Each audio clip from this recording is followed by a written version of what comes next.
Hello viewers, তিনবার রাষ্ট্রীয় পুরস্কারপ্রাপ্ত আদর্শ মৎস্য হ্যাচারি নার্সারির পক্ষ থেকে সকল মৎস্য চাষী ভাইদের জানাই আন্তরিক শুভেচ্ছা ও অভিনন্দন। মৎস্য চাষী ভাইয়েরা নিশ্চয়ই আপনারা অনেক ভালো আছেন। আজকে আপনাদের সামনে নতুন আরেকটি ভিডিও নিয়ে হাজির হয়েছে। আজকের ভিডিওটি হচ্ছে মরিচিনা মনোসেস তেলাপিয়া মাছের পোনা। আমার এখানে যে মাছের পোনাগুলো দেখতে পাচ্ছেন এগুলো হচ্ছে কেজিতে আপনার 4000 থেকে 5000 পিস ধরে 1 কেজিতে।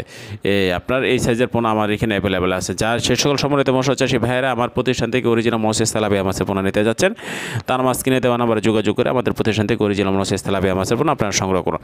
আমাদের প্রতিষ্ঠানে এখন 2000 লাইন থেকে শুরু করে প্রায় 7000 লাইন পর্যন্ত, মানে 1 কেজিতে 2000 পিস মনোসেস তেলাপিয়া নেই এরকম সাইজ থেকে শুরু করে 1 কেজিতে 7000 পিস তেলাপিয়া নেই এরকম সাইজ পর্যন্ত মাছের পোনা রয়েছে। আপনারা যে কোনো সাইজের মাছের পোনা এখন আমার কাছ থেকে সংগ্রহ করতে পারেন।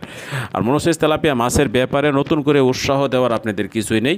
আর এখন এটা থেকে আপনি দালালের হাত থেকে রক্ষা পাওয়ার জন্য আমি আপনাদেরকে এখন বিস্তারিত কিছু একটা বলবো। আমাদের যে তেলাপিয়াগুলো রয়েছে এগুলো যদি আপনার এই 4 মাস পুকুরে লালন পালন করেন তাহলে এটার ওজন আসবে আপনার 2 কেজি। আর যদি 1 বছর লালন পালন করেন তাহলে আপনার 1 কেজি থেকে 1.5 কেজি ওজন আসবে।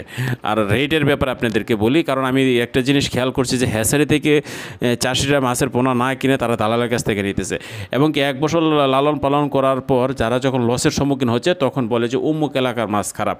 মূলত কিন্তু তা না, অমুক এলাকা দালালের কাছ থেকে মাছের পোনা নিয়ে কিন্তু অমুক এলাকা খারাপ হয়ে গেছে। যদি অমুক এলাকা যে এলাকাত যদি কোনো হ্যাচারি থেকে মাছের পোনা নেওয়ার পর যদি আপনারা লসের সম্মুখীন হইতেন তাহলে আপনি কিন্তু বলতে পারতেন অমুক হ্যাচারির কাছ থেকে মাছের পোনা নিয়ে আপনি লসের সম্মুখীন হচ্ছেন। কিন্তু এমন একটা চাষি দেখাইতে পারবে না যারা সরাসরি হ্যাচারি থেকে মাছের পোনা মনোসেস তেলাপিয়া মাছের পোনা নিয়ে লসের সম্মুখীন হচ্ছেন। আপনাদেরকে একটি কথা না বললে নয়, যদি আপনি মনে করেন 1 লক্ষ তেলাপিয়া মাছের পোনা আপনি কোনো হ্যাচারিতে নিয়েছেন যেটার রেট হচ্ছে 1.5 লক্ষ টাকা, আর সেম তেলাপিয়াটাই আপনি একটা দালালের কাছ থেকে নিয়েছেন, এটা রেট হচ্ছে আপনার 50,000 টাকা কিংবা 60,000 টাকা।